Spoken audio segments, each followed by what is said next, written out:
Hi, I'm Ken Jr. and welcome to Train World TV.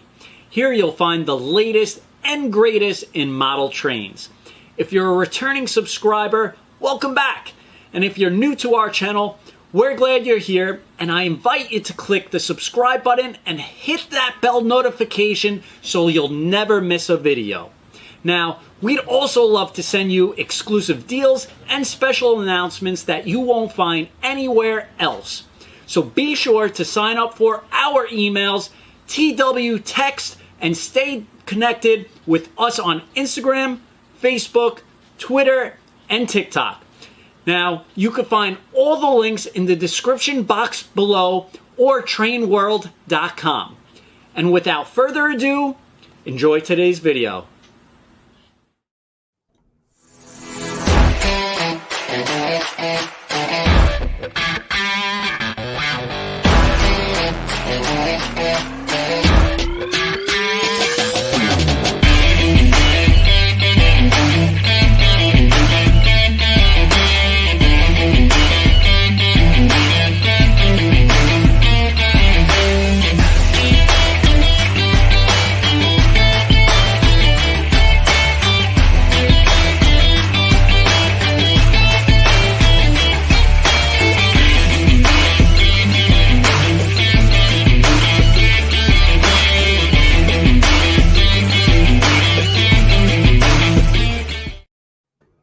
All right, and good evening, everybody, and welcome to Train World TV, another special edition with two great guests, amazing guests and friends of the industry. When are they showing up, Tony?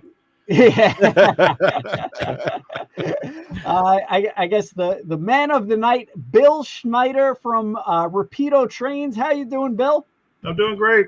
And also Tony Cook of Model Railroad News or ModelTrainResource.com. And yeah, all kinds of things. You know, I got all kinds of hats to hide my bald head. Yeah.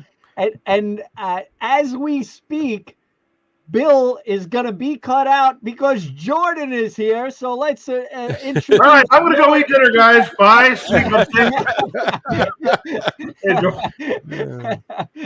I'm here. I think text back and forth. We're good. We got it all sorted out. Fashionably late.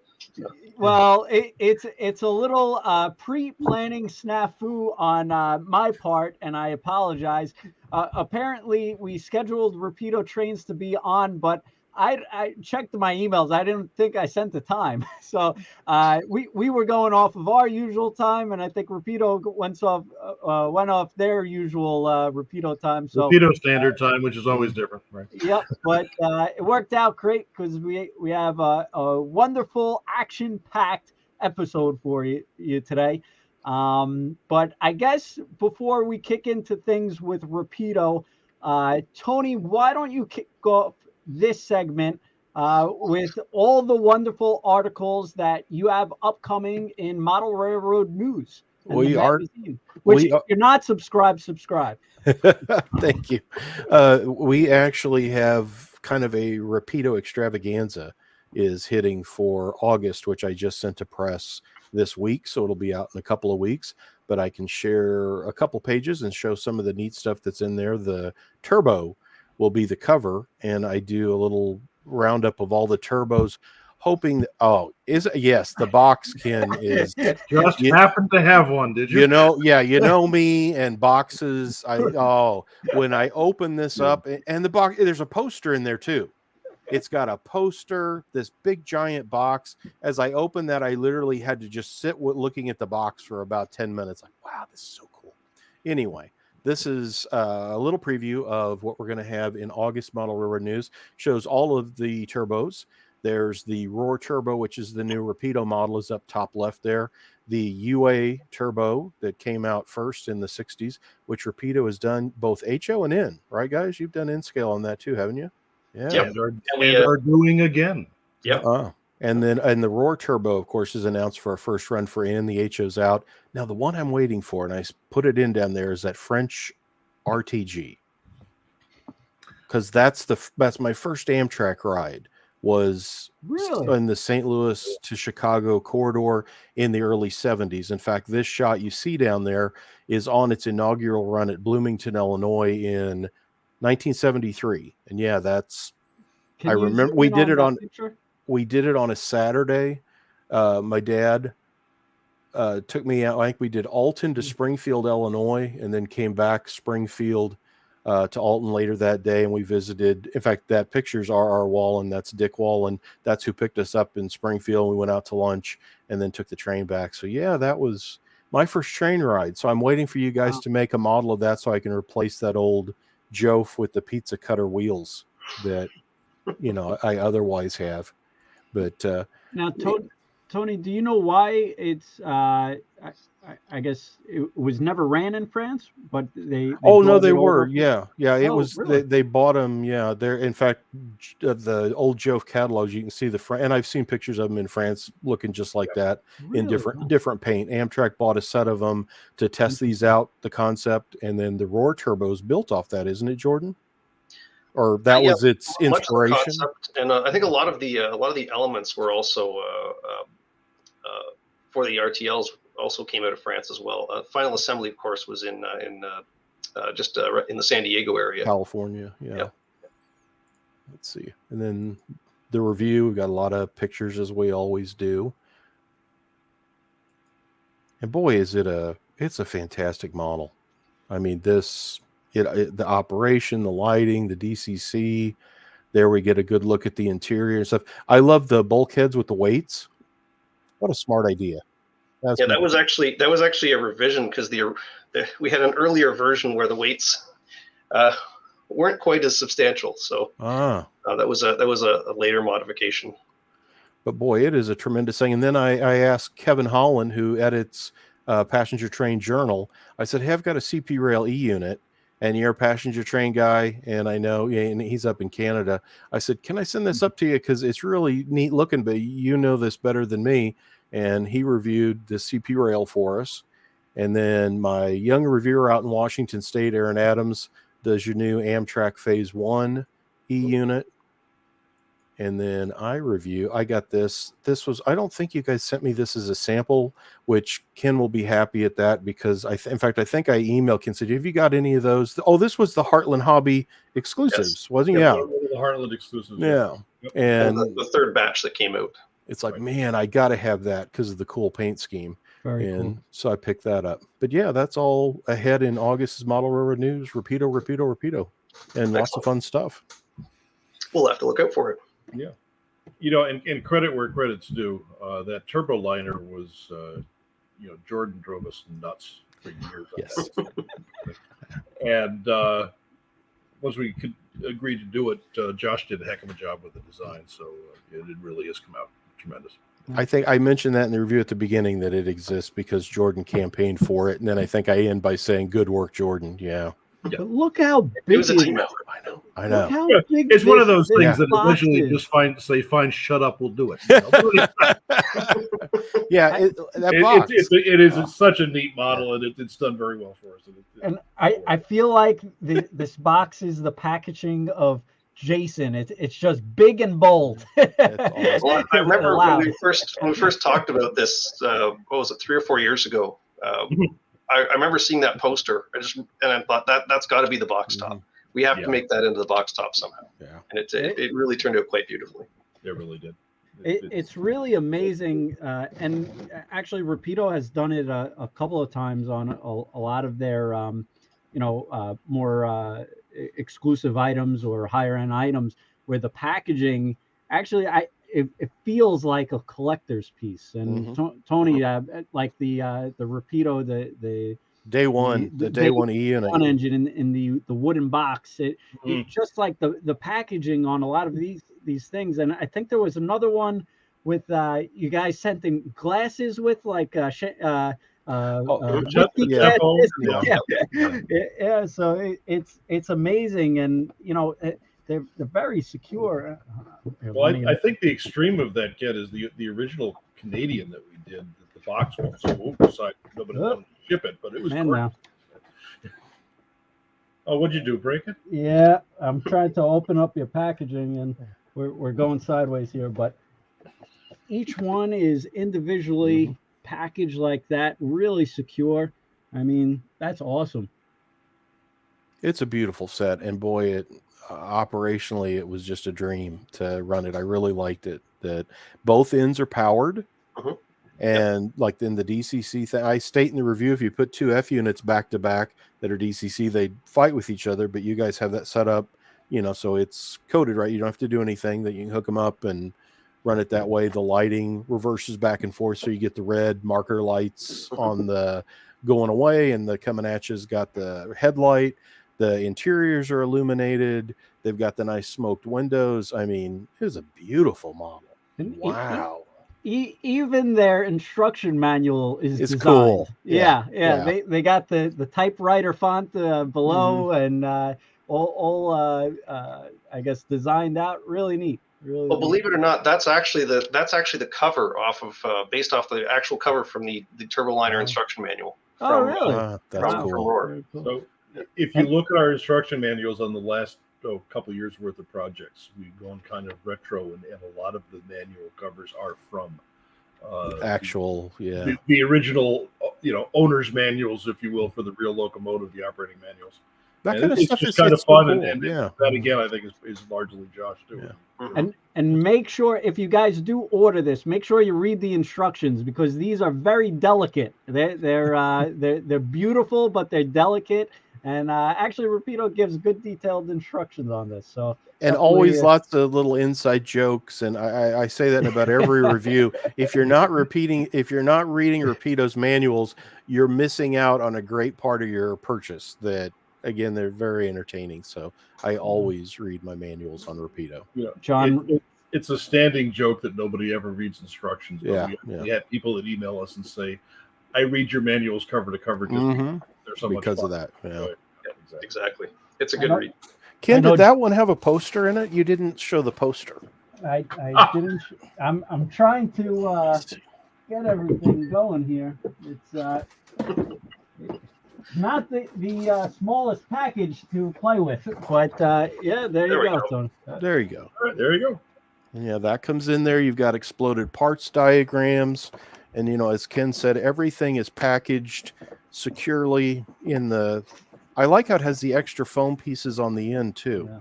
That you got. Yeah, it's very similar to how we packed the Tempo sets. Was that, I guess, about 4 years ago now. That format was really kind of perfect for a set this size. That's very cool. Yeah, it's awesome. So those actually just came in maybe like a week or two ago. So if you haven't ordered one yet, definitely order them. They're limited quantities from Rapido. They're beautiful. The whole Rapido team just did a fantastic job on this. And Tony was also talking about the Heartland Exclusive, the New York Central, and the Jade Green. And we actually just did a video on this one. They really did a great job on this. Let me just show it over here. But this is it on the tracks, but beautiful. And New York Central, the Jade Green color. I know this is a Tony favorite. Well, that was kind of a fun one too, because there were only 2 units that were painted that way, and one of them has now been restored down in New Jersey. And the guys that did the restoration work, the Union Railroad Historical Society, sent us a photo of the model and the real engine. And they said, "You nailed it! It looks great." I mean, that was Yeah, I think we shared that on our Facebook page a month or two ago. It's a really neat shot. And what they kind of toyed around with this, they did this look. There's the 2 E8s, and that's an E7B. And then was there gold cigar bands on there couple was of, one, I think. Yeah. Yes, they were playing around for a while with a couple different paint schemes, and then went back to black. But very cool though. And one of those things you say that a lot. Oh, this will never get made as a mass production model. And so again, when I see that kind of stuff, it's like, oh, maybe I need 2. But that's actually interesting. That's one of the things we found is a lot of kind of the more unusual locomotives, the ones that maybe there are only 1 or 2 of, or more uncommon units, are So they seem to be very popular these days, like our M420s. The Providence and Worcester units have been hugely popular. Wow. And that's the kind of the different variant, wasn't it? When you first announced M420s, said won't do this because it's got a lot of differences. It would be really hard to do. And people kept asking, and you guys have, and it's doing well. You say the M420, well. yeah, cool. And the Providence and Worcester unit is kind of fun because everybody said that it wouldn't sell well, except for those of us in New England who said, no, you have to do it. You have to do it. And you also have tons of rolling stock coming in as well. And you're doing a great job with the videos. You guys have really unique and awesome, entertaining videos. This one over here is, let me just show it for you. This is Bill with the, I guess, the X3 tank cars. And he's showing over here. But I also have one over here. These came out really amazing, and people went crazy for these. I mean, the pre-orders were huge on these, and it's a really neat tank car. It's, that car was like the Model T of the transition era to tank cars. They were everywhere, but they were all black. And so it was one of those projects that we looked at and said, well, will they sell? Because there aren't all that many sexy schemes on it. But those that know have accepted it, and boy, it's done very well for us. Thank you. Yeah, and the detail on these cars are just unbelievable. Actually, Tony, I think you did a write-up on this in your previous. I can't remember if we've hit those or not, but yeah, the Rapido freight cars. I mean, the underbody detail. I mean, everything about them, and then that new group of Penske R7.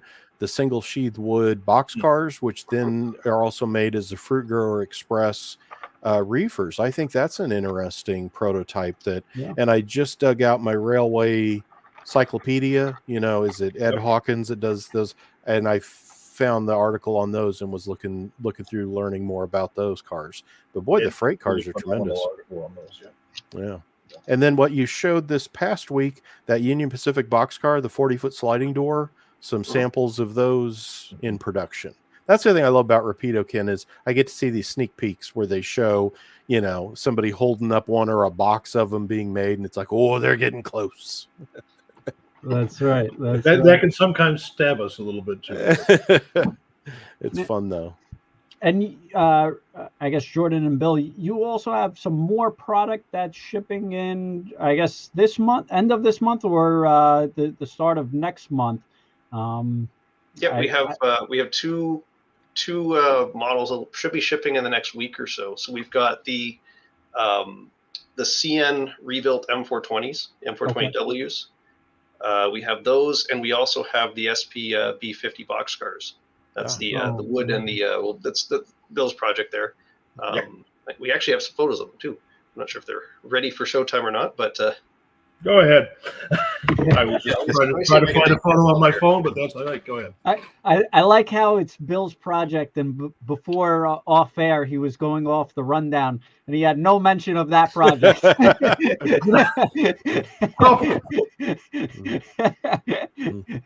All right, and that one, yeah. Every time I talk to him, it's just 44 tonners. That's it. The funny part, Ken, is, and I think that all of us have multiple projects in the air at once. So when you ask us, point what's going on, it's whatever project we happen to be working on during the day. So you can tell where I was focusing. Just give me 1 sec here. I think I can bring up a photo. Yeah, but no, tons of product Rapido has been shipping out, and tons of pre-orders. It's amazing. The growth of Rapido over the past couple of years has been incredible. Tremendous. Yeah. The new trailers that came out recently, I think, are awesome, and there's those little shorty can car trailers coming out that'll look good. Wow, those look neat. Classic. You guys can see the SP boxcars there? Yes, yeah. Yep. Yeah, so those are just some quick shots I got this afternoon. Very nice. So they should be shipping in probably. I don't know if they're leaving the office the end of this week or probably next week is more likely when they'll get out the door. So should be hitting the store probably in a week or so. What kind of? I know you guys get interested in different prototypes, and of course, if it ever ran on the Kingston sub around 1980, then it's even especially more important. But because of Jason Schron's model railroad. But I noticed, like on the freight cars especially, you guys are all over the place. With like some of these, you got some real classic steam era, and it's great. I mean, it's fantastic. And then a lot of modern stuff like that rapid discharge hopper that just came out. And speaking of SP, isn't that one boxcar? You've got a modern, that rib side 50-foot boxcar is an SP, or the Amtrak boxcar. How do some of the projects get off the ground, or where do the ideas come from of, hey, let's do this old Southern Pacific boxcar? Well, I can honestly say that finally, after 15 years at Rapido, it's starting to get to where if Bill needs it on his layout, occasionally it shows up, and I modeled 1947. So, but all of us are modelers. All of us have different interests and so forth, and then there's a lot of back and forth on projects, and one of the things that's fun with Rapido is we're not niched. We're not into we're only doing this or we're only doing that. Yeah. And so we're open to doing projects from different eras, and honestly, they're all doing well for us. The so-called transition era stuff versus the what I jokingly call the ultra modern stuff, but they're all doing equally well. And, Jason at this point is kind of content to let us suggest and run with different projects that, like the X23 that John France headed up. That and the R7 reefer as well. They related car. Absolutely. These are projects that other manufacturers have looked at probably and decided for one reason or another not to do. The X3 tank car has been one that's been out there for years. That modelers that model the time period I do say somebody should make something other than a resin X3 tank car, and we've done very well with it, and Jason was willing to back it, so it's great. That's awesome. And on top of that, did you mention the U-boats are also on the way, the U-25s? They're in transit right now. I think they left the factory about maybe 2 weeks ago, or a week or 2 weeks ago. So we should be seeing those maybe towards the end of July or sometime in August. So they're getting pretty close. They're on the slow boat from China. Yeah. Yes. And those road names have a ton of North American paint schemes as well. Oh, the U-25 I think is. I mean, from UP, the demonstrators, you got Santa Fe, you got Burlington, Penn Central, New Haven.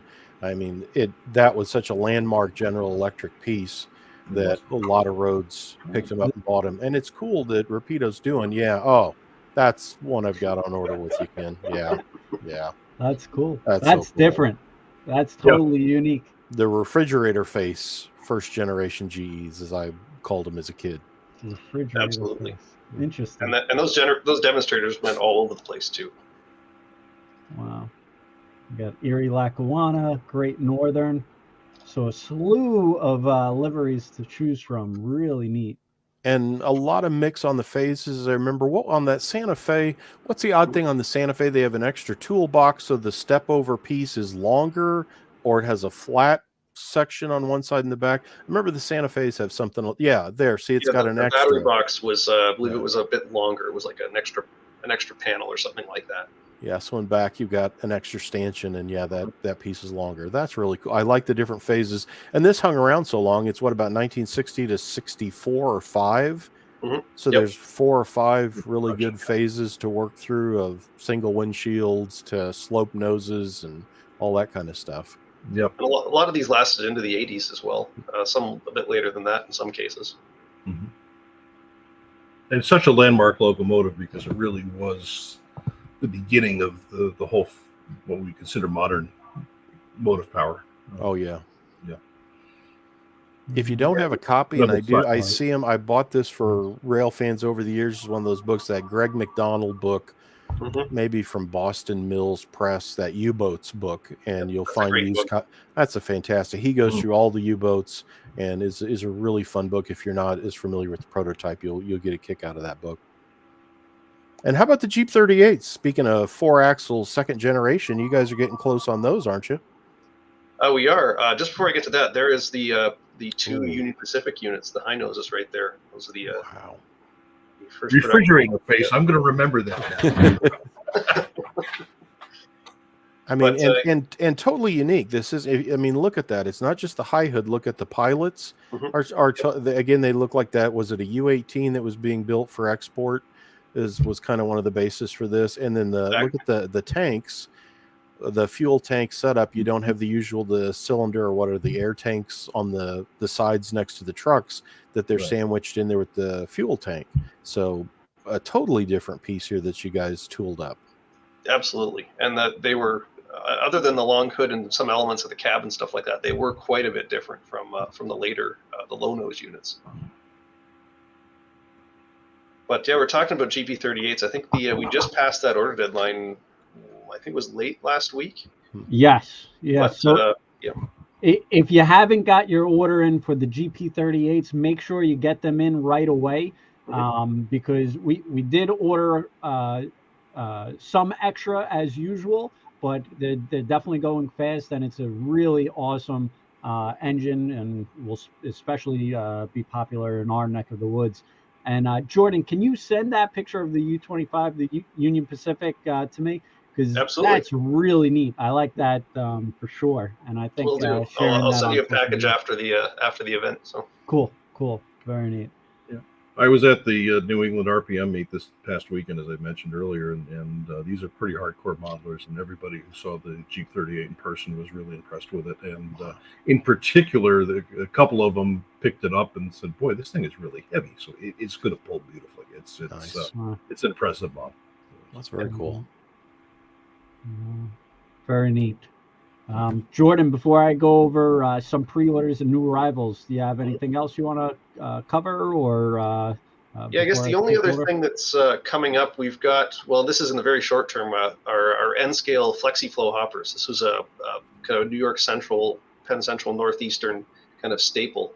They are going to be arriving probably the first or second, or shipping out the first or second week of July. Those are coming pretty soon. Very cool. It seems like you're getting a ton of product in, and still announcing tons of product as well. You guys are really firing on all cylinders. Speaking of other Northeastern prototypes, you said, Ken, I was focused on 44 tonners. What else is coming up? Well, okay. That's right. The Northeastern cabooses, we got production samples on. Oh, nice. Yeah. I forgot about this. They are very close. Tony, you were talking about sharing photos online of pictures. This is one that actually stabbed us a little bit on this, because we shared a photo of the Lehigh in New England, which is a personal favorite, from the factory, and I looked at it and said, "Oh yeah, it's a very dark photo from the factory." Somebody online commented, "Well, that looks like the paint color is really dark." Well, lo and behold, the paint color got screwed up somewhere in production. So we're remaking the Lehigh New England, but the rest are coming pretty quick. Well, it's better to learn before than after. So without a doubt, I'd rather see it than it hasn't left the factory, that it has left the factory, and now it's in modeler's hands. But that's right. Things happen occasionally. But yeah, you were talking about the Jeep 38 and how well it pulled. How about the 44 tonner? How are you getting weight into such a little prototype? How is it? That had to be a challenge. We're casting the entire thing in unobtainium, and it does glow. That's our new lighting effect, but it won't cause cancer except in California. No, just don't eat it. Right. No, it's we've gone as much die cast as we can within the chassis, and even the underbody air tanks and so forth are in die cast just to give that little bit of extra weight.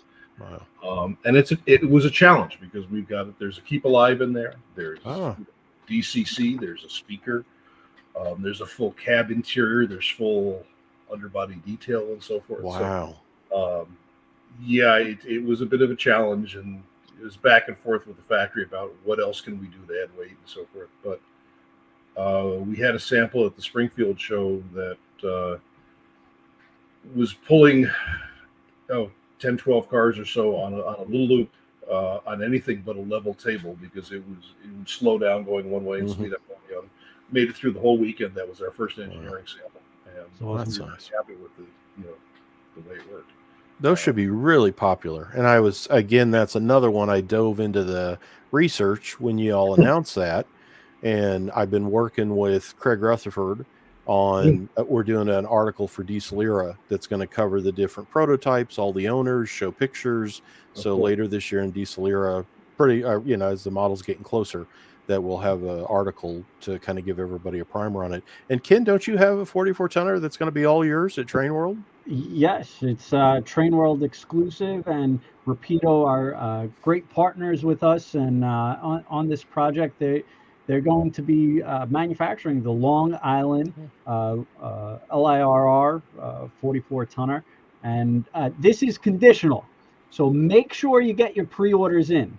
If you like this, get your pre-orders in, and we want to make this. So make sure you get your pre-order in so we can make it happen. It's a beautiful looking paint scheme, and of course in our location, everybody goes crazy in the retail store area. So it's really neat, and we actually have a pre-production sample from Rapido and the team. That's a 3D render that we've got. Yep. Yeah, rendering, and looks really dynamite. So it's going to be mean. Well, and in fact, Ken, we are modeling the entire Long Island Railroad fleet for you. There you go. Conditional. So you can have your choice of road number too. Yeah. Yes. Yes. Right. But the 400 for sure is going to be made. The unnumbered is on the fringe. So if you want to see it made, definitely get your pre-orders in. But really neat. Going to be a home run by Rapido, and they added at the Amherst train show the sample there, and that was wild to see so quickly when they announced it. So it was really neat. They announced it, then they had a running sample there at the show, and it was really neat. That's awesome. What's the I don't know Long Island well. What's the Goodfellow in the title? Is that reference to the paint scheme? The paint scheme. Yeah. Oh, okay. Oh, I didn't know that. The nickname for the paint scheme. Oh, okay. Huh. And we should be announcing probably a final order deadline for these. Probably not too far away. Not probably sometime in the fall we'll have that deadline come along. So keep watch for our upcoming newsletters.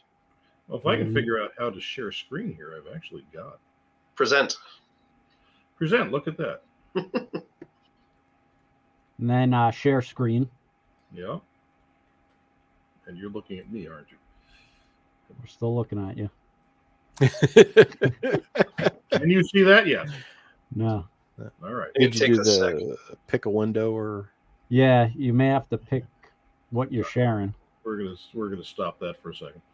Here, well, while you're doing that, let me bring up. I'll bring up a quick photo here, just so we can. I can show you. It's hopefully that's showing up in a sec. There is the FlexiFlow. That's the N-scale FlexiFlow, which will be shipping in early July. And that is an N-scale model. It looks nice. Oh, yeah. They've turned out quite nicely. We've got two different body variations. There's an earlier and a late version, and they have really nice see-through walkways, lots of detail, all the piping, everything. A lot of the detail we put in the HO model you can see on the N-scale versions. And this is like one of the first pressure differential prototypes, is it not? That this mid-60s and what you would load it under pressure so you could move the stuff in and out easier was the idea? Exactly. Yeah. Exactly. And they lasted quite a while. I believe most of these cars lasted into the early 2000s. So they got quite a few years out of them. Very neat. All right, Bill, you okay to share? I am trying to. Can you see anything? Yes. There we go. All right. So these are the latest tooling samples. These are some quick grabs I took with my cell phone on the layout. So nothing practical. This is the Phase 1C. It's the first time this has been offered in plastic. The difference being the flat face on the front and the radiators on the side. Then this is the Phase 3, which has the radiators again on the end, and has the the opening roof hatch, which is actually positionable on the model, because the model or the real locomotives, they open these off open. Oh, cool. For extra cooling. And then the Phase 4, this particular one is the Canadian National version, which has this weird kind of steam locomotive type pilot on the front and the funky little number board on the roof. But yeah, these are the latest samples, and we're good for tooling. We're waiting for the final electronic samples now. So, yeah. Are the door handles on that, were those just paint accented? Or are they actually separate? They're separate photo etch pieces. Wow, that's awesome. We do this to drive the people assembling our models nuts, and it seems to work. Very neat. Very cool. Boy, that's going to be an awesome piece. It really, yes, I'm biased, but it's a little gem. It really is. The etched wipers, the etched door handles, and all the little detail parts, even pulling poles and re-railing frogs and so forth, and road specific details. It's a lot of fun. It's one of those neat little models where it can be equally in place in the 1940s or 50s, or you could have it in a modern day grain elevator or any kind of industry, and it would look perfectly suited for that. The other thing that's fun with it is it appeals to the guys who want just a small little switching layout. It's perfect for that. Yeah. And yet there were so many Class 1s. The Pennsy had them, the Santa Fe had them, the SP had them, the Rio Grande had them, all these big Class 1 railroads that found some use for them somewhere. So almost everybody can use them. It's funny too, because you announced these like different colors, just like a plain color, blue, yellow, red, and I was like, I don't know if anyone's going to go for that. People ordered them. I mean, I couldn't believe it. It was like crazy. So I think it's a good mix. Everybody needs a switcher on the layout. You can put it anywhere, and maybe they're going to paint it up or do something, put decals on it. But they sold very well, and I thought that was interesting. And I'm with you on that, Ken. I was sort of like, yeah, okay, we'll toss them in. It was an afterthought. Jason told us the other day that, I mean, you can take a guess. What is the best-selling paint scheme? It's the red unlettered. Really? Wow. Head of Santa Fe SP New Haven. Wow. And unlettered was the winner. Wow. But again, it has the applications, if you're a modern guy, you can put that at a grain elevator, as Jordan said. So I can see the demand for kind of a generic, but it's painted, and that's very cool. That's good stuff. And we're getting a lot of requests from you guys. So I'll just do that real quick. After the initial U25B, are you considering the additional phases? I believe we'll look at doing that. I know there's a number of road names we didn't do in the first run that a lot of people are asking for, and there is that later phase version that had kind of the split cab window, and the nose had a bit of a taper, amongst other details, and we will definitely be looking at doing those in the future as well. So, as with a lot of our projects, if the first one does well, we try to design in the ability to do other versions in the future. So if the first one does well enough, then yes, absolutely. Exactly. Anthony, can you ask the guys, please make a HO scale path train? And GP10CN, Winchester and Western, Conrail engine, please ask him. Anthony, you got your wish. For sure. I asked it, but I can't believe they're going to make it. Well, interestingly enough, a lot of ever since we did the we announced the BART train, so in the San Francisco's Bay Area, and that has kind of opened the door to doing a lot of other potential transit projects. So we're looking at doing a few different things. Wow. Yeah, I remember you guys came during winter time for our show, and we were talking, and I was like, I can't believe the amount of pre-orders we got on this train. It's unbelievable, and it's funny because people may make smart comments about the train or the actual train or whatever, and it's just unique, it's different, and people went crazy for it. It's unbelievable. The amount of pre-orders on that train is just crazy. It's just when I got back from that visit, Jason called me and said, "How did your visit to the train world go?" And I said, Oh, it was great. And Ken was commenting about how many BART trains they were selling. He says, they're selling BART trains on Long Island? It's amazing. There appears to be quite a transit following that we hadn't known about. It surprised me too. Yeah, when you guys first told me about that project, I'm thinking, boy, I don't know. But that's all I've heard is that, there's demand. It's like, wow. Yeah, we like to take credit on the MTH subway menace in HO. I think we sold like 80% of the subway trains. Subways always do good, but always a winner. And then they're also asking for new buses as well. Any future GM new look buses, and your buses and vehicles did very well. The same guy with the Lotus 7 icon. That's funny. Yeah, we have talked about doing another run of buses. We might have to do that before too long. Yeah. Very good. And also, speaking of new announcements, you also announced the bi-level commuter cars recently, like a week ago. Mm-hmm. I can't even keep up with all the new announcements. It's unbelievable. My email, I have to trim off each time a couple of pieces that are still relevant, but it's getting so long of Rapido items. It's unbelievable. And so that some CN boxcars you announced also. I think a GMD one, if I'm not mistaken. Oh yeah. So we've got the latest release of our GMD ones. We're redoing we haven't run them in several years. The rebuilt 1400, the low 1400 series units. Okay. And we're also doing the earlier 1900 series. That's all the 4-axle variants. So we're doing those. Again, we've got all the bi-levels, almost all new paint schemes and some new paint variations as well. Kind of across the board, we got a lot from out west that we didn't do in the first run. And again, no two cars the same. We've got different window arrangements, different body styles, whether they're welded or riveted bodies, all kinds of different specific variations. Freight car wise, we had both a CN and a CP car. We've got the CN combo door box car. I think it's a 5304 NSC car. And those ran all over North America. Pretty much everywhere you could see them running in lumber service. And the last one was the CP mechanical reefer, which ran they were built in the 60s, and I think they ran well into the late 90s, early 2000s, if I'm not mistaken. And that's a 50-foot, like that Santa Fe reefer that you guys did.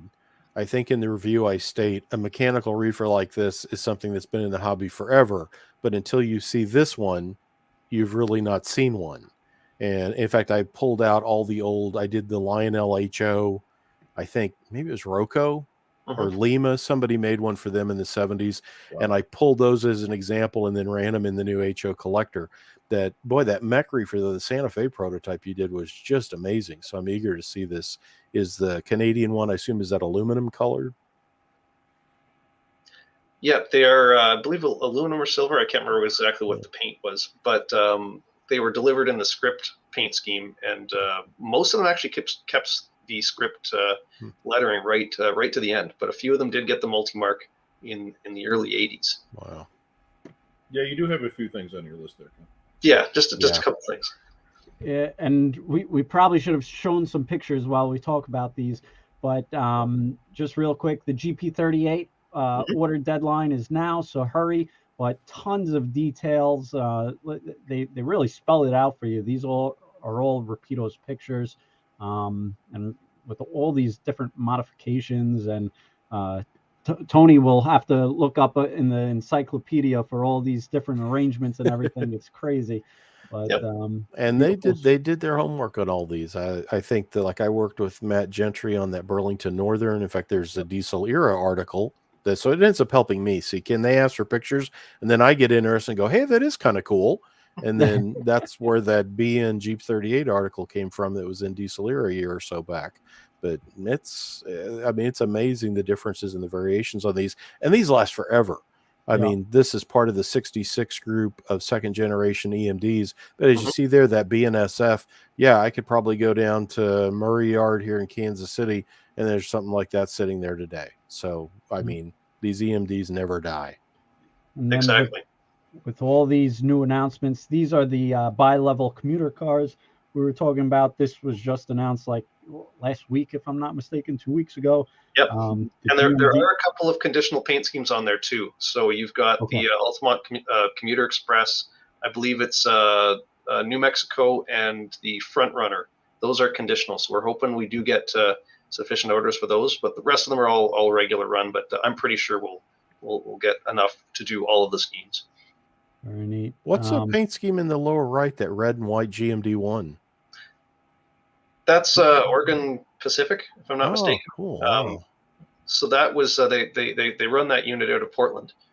Actually, when we did our open house for the PA scan a few years ago, I think it was back in 2019, we actually got a cab ride in that unit. So cool.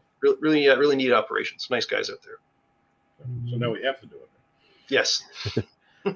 For your Canadian fans, tons of options. This was unique. I haven't seen this really done in HO before, but that was pretty cool. Yep, that was for Expo 86 out in Vancouver.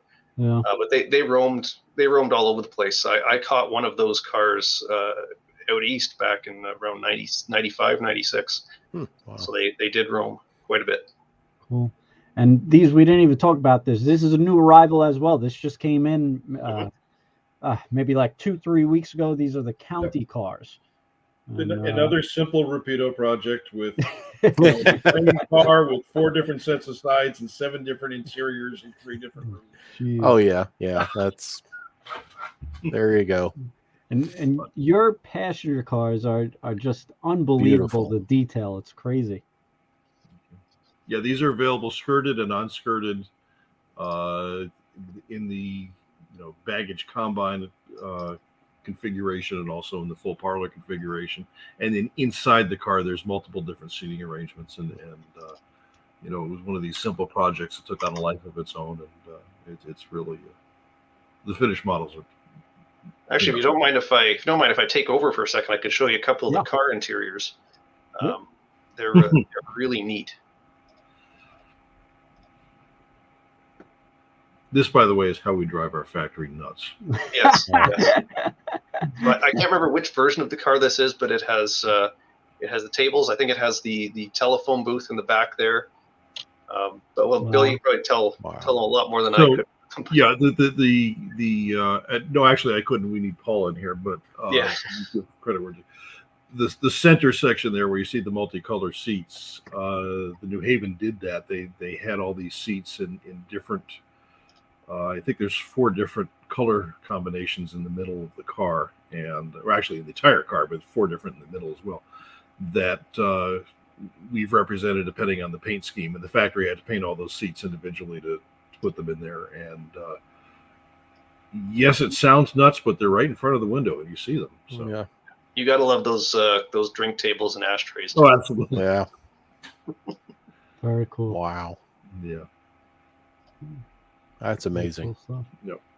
And then back to the turbo liners again, and I guess Mike's also asking the status on the new Turbo 2.0 train.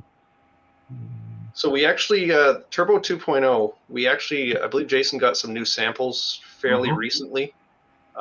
It's been the factory that's been working on that. They are very slow, but we want to make sure it's done correctly. So they're weeding out all of the gremlins before they go into production. They're kind of in their own time zone over there. Exactly. And that train is almost a total redesign from the ground up. It uses elements of the original tooling, but it's a brand new mechanism, new electronics, new lighting, new decoders, everything. And the status on the N-scale turbo liner as well? So the deadline was actually was last week. I believe last week, and the sales have been very, very good. So we will go into production probably in the next couple of months, I would say, and that we should be seeing those first half of next year. So we don't have an exact date yet, but as we get closer, we'll have a clearer picture. And last question: Slumber Coach's update. I'd forgotten about those. Yeah, the Bud Slumber Coach.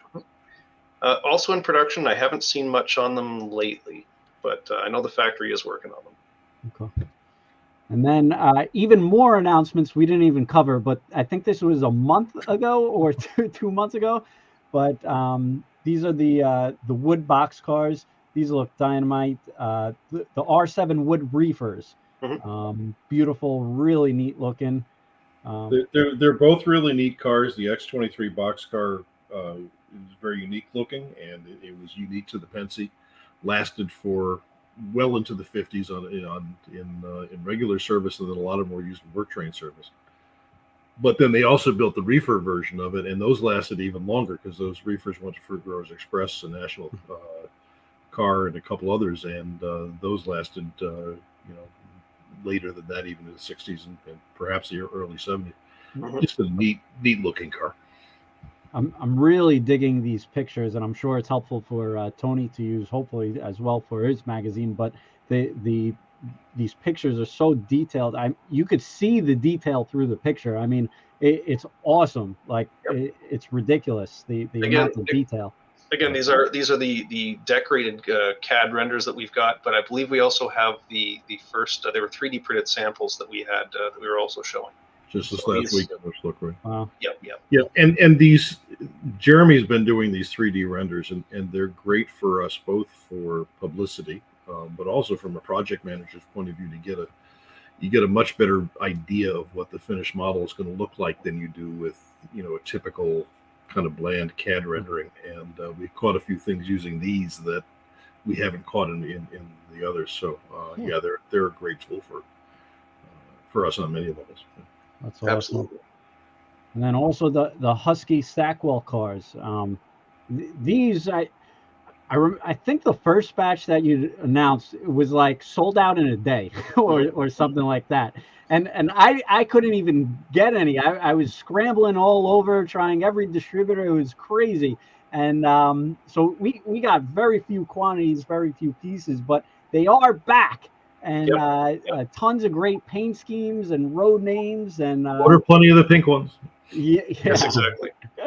This is also we've actually retooled this car. It's to upgrade some of the details. So all the walkways are now fully see-through. We've upgraded that tooling, and again they're full die-cast bodies, so they've got a nice weight to them. Right. So it's a much improved model. Oh yeah. Beautiful. And I think there was Ferromax in there as well. Just a lot of cool stuff. So Ferromax in the first run we did that in the second release, and I believe they sold out in about 2 days. Yeah. So we're definitely making more new numbers. Very cool. And these just came in maybe like 3 or 4 months ago, and they have been tremendous. People have been going crazy over them, and the amount of detail is just unbelievable. And I think we had a couple when Bill was here, and people really loved them. And they've been going out like crazy, just really steady and constant, and everybody could use it.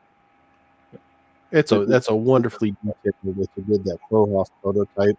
I think I bought a whole box of those from you, Ken. I think I showed Jordan one of the shows we did on Rapido. I had just gotten that box from Train World, and I said, "Hey, I got 20 of your trailers," because I bought doubles because my dad's a big 60s, 70s prototype guy as well. So I was buying for myself, and then I'd buy extra for the road names I know he liked. And that's a fantastic piggyback trailer. Yep. You got to love the refrigerated versions. We've got, I think there's 2 different versions of the Thermo King refrigerator units, either the underslung version or the end mounted. They're really neat, really beautiful pieces. Yep. And the bulkhead flat cars, they came in a little while ago, so that was pretty cool. We spoke about the X3 tank cars, just beautiful stuff. Look at the variations here as well. This is the 44 tonner that we also discussed. Look at all these paint schemes here. Tons of different options to choose from, and this is that kind of beat out everyone. There it is, the number one seller. I can't believe that beats UP, Milwaukee, Rio Grande. Wow. I think it's for all the people that what do they want to do? Concord and what is it, Claremont? Something like that. Arcade Natica, Concord, all the Pinsley roads, the Concord, Claremont. Yeah. There may be some of that, but a lot of people are looking for using it for, I have a factory, I have a steel mill, or whatever, and that seems to be a very popular option for them. I knew yellow would have done well because you get the maintenance and the stripes. Yeah. But the red is surprising. That's surprising. And we didn't even talk about these, but I forgot about those. Yeah. And by the way, I had to cut this email like half of the items because it was getting so long. It was crashing my email thing because it was lagging. So but you should see our to-do lists, you know.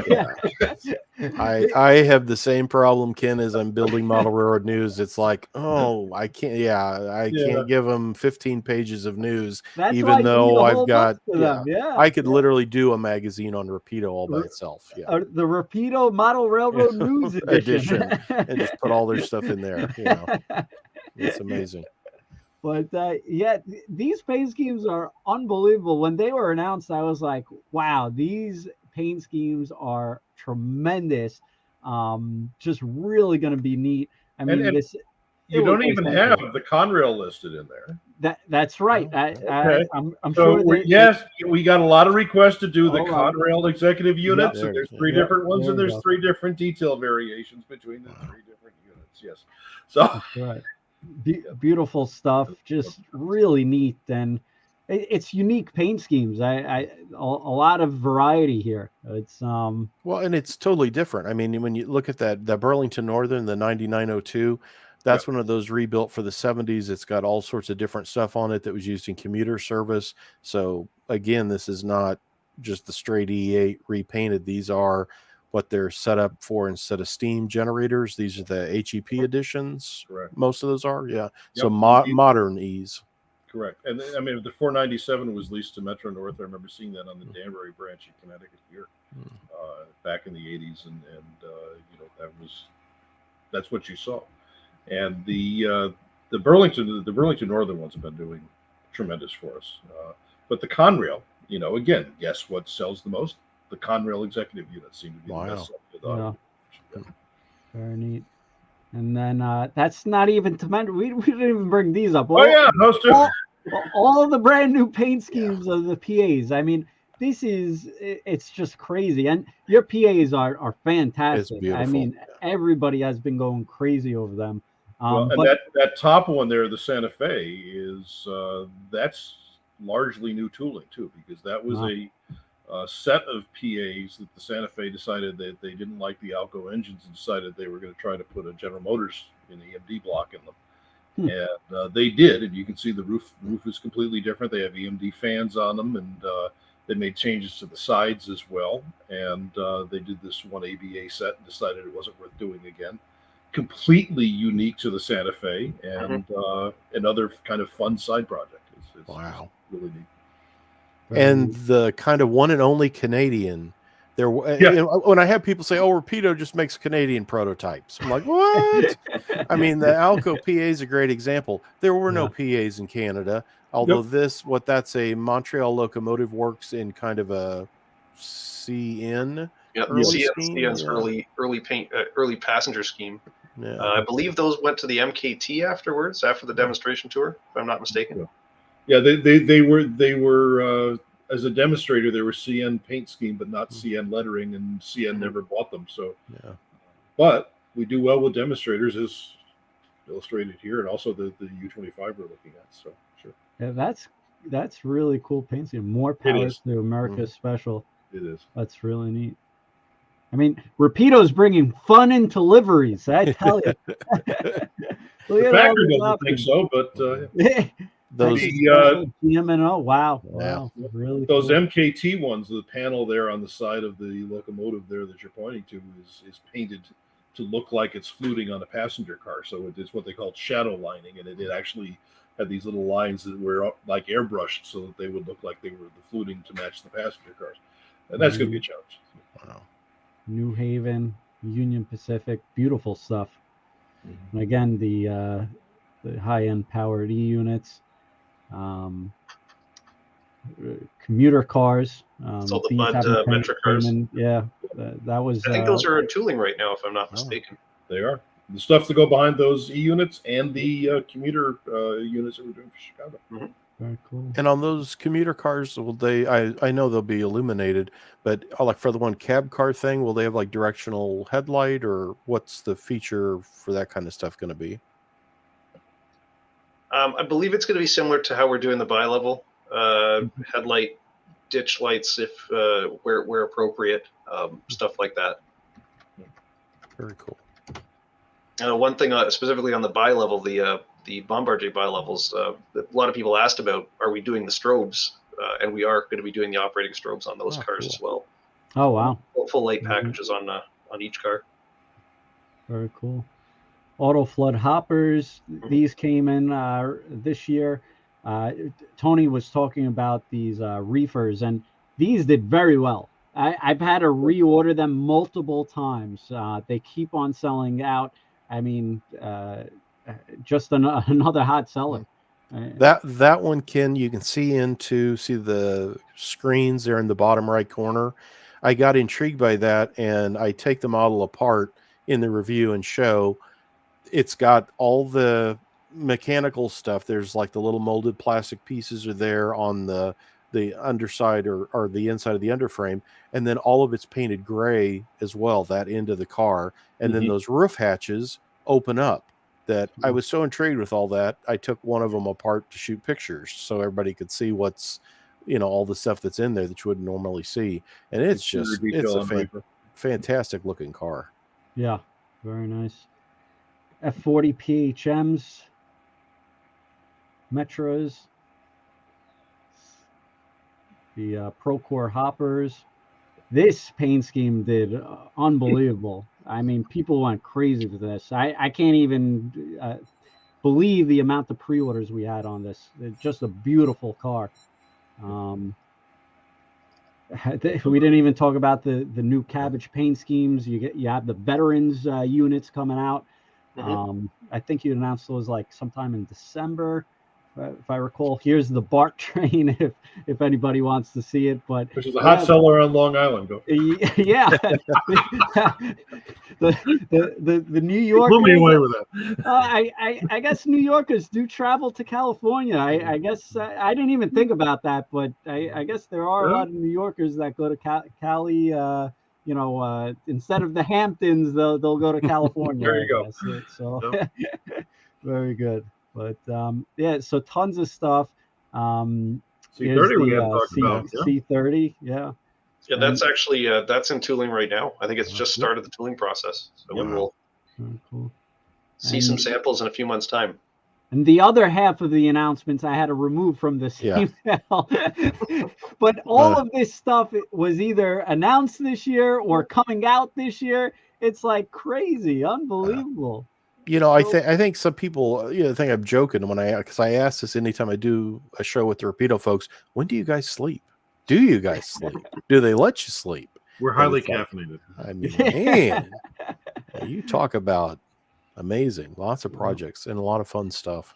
Yep. And just to show you guys, for pre-orders, over 1,000 Rapido items. And I was telling Bill before, I didn't even realize it was that many pre-orders. But all these pre-orders, by the way, we stock ahead of time. So we order. I know there's other people out there that list pre-orders, but we actually stock and order ahead of time before we get the orders in. So all these items we will be stocking, but we continually review our pre-orders. We make sure we have enough on order and we go through. But over 1,000 pre-orders from Rapido. It's a huge amount of pre-orders. And you could sort by engine style, engine electronics, rolling stock, the road name. So we have a lot of easy ways for you to filter, because 1,000 items is a lot of items to go through. It may be a little overwhelming, but and even N scale, you could sort by scale. Over 100 different N scale items. And actually, one thing we really didn't talk about a lot of N scale, but there's one caboose in particular. Is it the safety scheme? That's CSX safety. Yep, that's a special scheme. I believe it's this one, but the pre-orders have been huge on this. It's just a unique paint scheme. People have been going crazy for it, and especially for very well with N-scale. that in HO as well. Yeah, it's just a neat paint scheme. It really is. And look at those antennas on that. Very unique. That's different items, Jordan. That might explain why we're tired at the end of the week. I don't know. Yeah. And this is the Wide Vision Angus Shops prototype. This is its first appearance in N-scale. That it's been a HO model for many years. In fact, I just reviewed one of the recent HOs. But yeah, this is the first time for N. Yeah, we've done. And again, you just announced this like 3 months ago, or 2 months ago. 2 months ago. We had tooled samples right from the get-go. So that's a lot of the battle. Is once we have good samples, once they're approved, that really helps move things up a little bit more quickly. Oh, that's nice. That's a neat TTX. one. Anything TTX has been super hot, so this caboose will do very well. But lots of good stuff. A lot of people ask about the N-scale turboliners. Jordan really likes to mix it in with all scales. We're waiting for him to come out with the O-scale turboliner. Don't encourage him. These are the Flexi Flows in N-scale. But yeah, tons of N-scale, over 100 items in N-scale. And the new arrivals, I know we talked about, but there's even more new arrivals from Rapido that we didn't even talk about. These CP Angus cabooses, those are new arrivals. The county cars we spoke about, the turboliners. So over 70 items in the past month or two that have been rolling in. The E8s have been new. This is the Heartland exclusive batches that have just been announced or came out, new arrivals. These are the trailers that have been rolling in. And those were the little add-ons that Jordan was mentioning. Yeah. Yep. Really neat stuff. And what else we got here? Those are that trailer. So yeah, tons of stuff. And we list over 1,500 products of Rapido. It's tremendous. And speaking of things coming out, we've got, I believe, in about a month or two, we should be seeing the RS11s. Oh, wow. Lots of Northeast prototypes in there. We got DNH, New York Central, Nickel Plate. They're getting pretty close. I think they're leaving the factory probably in the next couple of weeks, I'm guessing. The little Canadian Pacific D10 460 little steam locomotive. That's line now. That is just looking tremendous. And we're not huge with Canada because obviously you got Canadian dealers closer to you and with shipping. But on that steamer, you guys announced one special number, and so many people pre-ordered it. I couldn't believe the amount of pre-orders, but I guess there was a special edition on one of the steamers. I think that's the Hudson, the probably the 2816, which is one that was in fan trip service. Wow. And in fact, will be sometime in the next X number of months traveling through the U.S. to Mexico. Oh, really? So it's in the process of a restoration. So it's another one of these engines that just has a cult following. Wow. And the little 460 is very, very similar, if you squint a little bit, to a lot of engines for Rutland and New York Central and several others that we offer painted on lettered for guys that want to do their own. And I keep looking at it and wondering what I can do with it. Sounds like a good article for Tony Cook at Model Road. There you go. What you can do with it. What you can turn it into. Very cool. I'm sure there's going to be other stuff where we're going to say, we could have mentioned that, or we missed that. The in-scale barrel ore cars. I mean, on and on. I'm going to bring you on staff here. Very cool. Lots of stuff. Well, no, George, I can't, Bill. I got to start working for Ken. I got to commute back and forth to pay my train bills. So. Oh, right. We'll put you on as a consultant. We got to send Bobby Bacala to collect some Tony. That's what happens to me, Yeah. if we don't hear from you, we know what happened to you. Yeah, that's what happened. Tony's like a kid in a candy store. As soon as he sees something, he's like, "All right, you got me." And if I don't see it, it's like, "Ken, did you see this was announced? I was trying to pre-order it, and you don't have it on your website yet."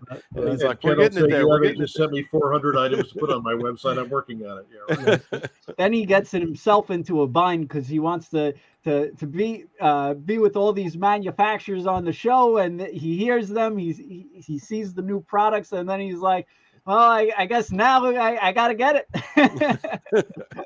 So it's all good stuff. But it really is amazing how much stuff we have in the pipeline and in the works, and including a lot of stuff that we haven't announced yet. That we're all. I was gonna say there's one item that I'm very excited about. That right. Yeah. Yep, I don't even know. Tony knows more than me.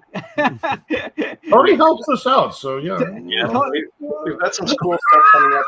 Yeah, we're actually going to be at NMRA this year at the end of August. Oh, very cool. I think we haven't been at NMRA in several years, and we're going to have several new announcements there. So that's something to look out for. Right. Cool.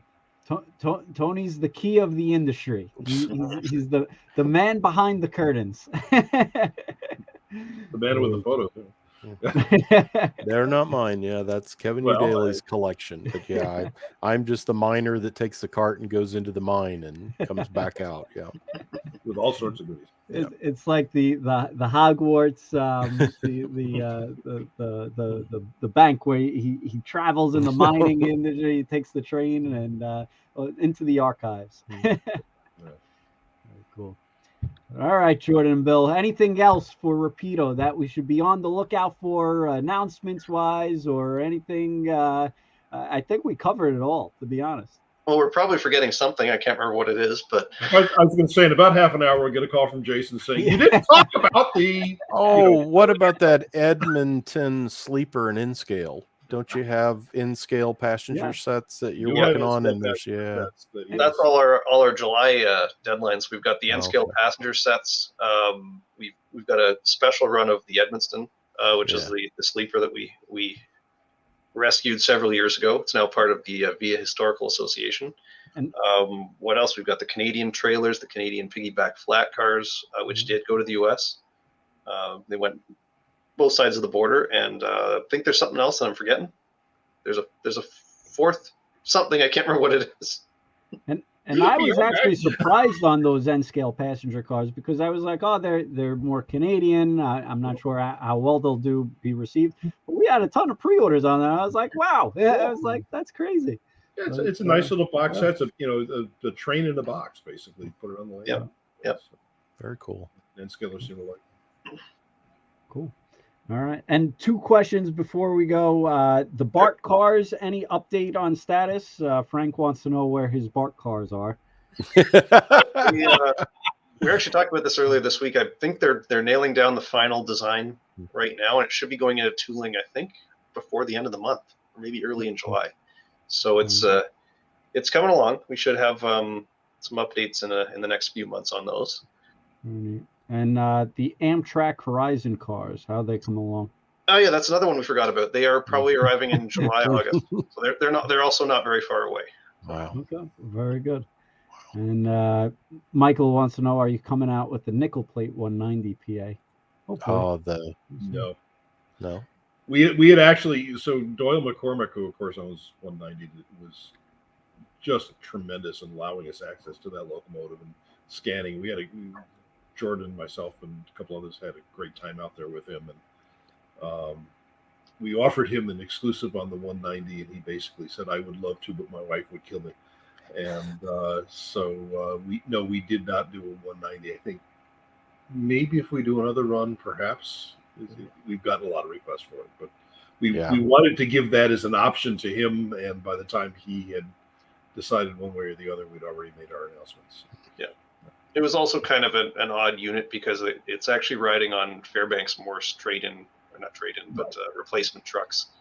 Oh. They're very similar, but a little bit different. But I'm sure the top chord's a little bit different. But yeah, exactly. Yeah. But it's negligible. It's a PA, and it has a good chance of running. That's just wonderful. Yeah. Exactly. Very neat. Well, great job. I think we tried to cram in as much as we can with the short amount of time we can, but we did cover a lot, gentlemen. So I appreciate everyone on tonight and talking about this. But a lot of good stuff. A lot of good stuff, Rapido. Oh, thanks for having us. Absolutely. And all your Rapido items, Tony is going to do a huge spread. So make sure you sign up for Model Railroad News. He's got the articles on deck coming along, so make sure you subscribe for that, and make sure you watch and sign up for Rapido's YouTube channel and also their newsletter. It is longer than my newsletter, which is hard to believe, but it's just amazing the amount of news and information you get from them. So they do a really great job. And again, if you're looking to pre-order any items or get any of your Rapido items in stock, we list over 1,500 Rapido items. So check out the Train World website. We carry a huge amount of their product, and they just keep announcing more and more. So make sure you stay tuned on the email newsletters and subscribe for all that good stuff. They do a great job and are great ambassadors for the hobby, along with Tony Cook, as usual, the key man for the industry. So we always appreciate having him on here as well. I appreciate being invited, Ken. It's always a lot of fun. You know, I love talking about trains, as you know. We appreciate having you. And Jordan, Bill, thank you so much for coming on tonight. We really appreciate both of you. Pleasure. And hopefully next time I'll remember to send out the actual time. Hey, you know, everything worked out in the end. Thanks, Jordan. Jordan responded to my text very quickly. It was wonderful. Bill was nervous, Jordan. I tell you, he was sweating. He had his towel going. And he was like, "Oh man." Tony, as usual, he'll step in for the rescue. He'll like, yeah, I'll do this, that. Tony says, "I know what's coming out. It's all bad." The funny thing was, I even shared it to our Facebook page where it says right on there 6 o'clock. Didn't cross my mind to actually read it. So. That's all I've had that happen where Ken sends out if you can sign up and get texts from Train World. And I've had it pop up before, and I'll be at the store. So I'm like, oh, yeah, I'm on with Ken in about an hour. I got to hurry up and get home. Yeah. That's it. And also our marketing guy, Anthony, he does a great job. And we forgot to put Tony Cook on the featured bill. And he was like, oh, man, tell Tony I'm so sorry. so we had to razz him up a little. But all in all, it was a great show as usual. And again, make sure you get some Rapido items. They do a great job for the industry. They make tremendous trains. They're doing a great job. And with their new announcements and new arrivals, they got a lot of stuff coming in. And make sure you pick up the next Model Railroad News edition, because I think August edition or July edition? August. The August issue just went to press this week, so it'll start arriving for folks like in the next 10 days or so. And it has that Roar Turbo on the cover and the 3 E8 reviews. And I think I do the Angus Caboose in HO is in there, and those Canadian flat cars are announced with pictures. So yeah, Rapido. Rapido August. It's instead of Shark Week, it's Rapido Week. So make sure you tune in. Absolutely. All right. Thank you, everyone. Well, thank you, everyone, so much for joining us. And again, you can get your Rapido trains at trainworld.com. Thank you, and have a great night. Thank you, everyone. All right. Thanks.